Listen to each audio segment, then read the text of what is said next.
So, may hapon po sa tanan no. So karon guys, nala ko gamay isir nyo guys no. Itong bay na tong babae na niambak sa tulay guys no. So grabe yung luya guys no. Siguro panoorin natin guys no yung video guys. Ito guys oh. Wala ka niambak din siya bay. Lakas. Di siguro niya kinaya yung ano guys, problema niya guys. Yung kaya nagawa niya yun guys. So kayo guys,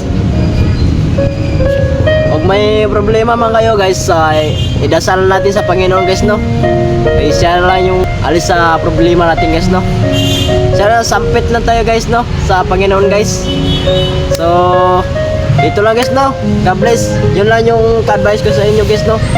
So ampo na ta kanunay guys. Thank you, God bless.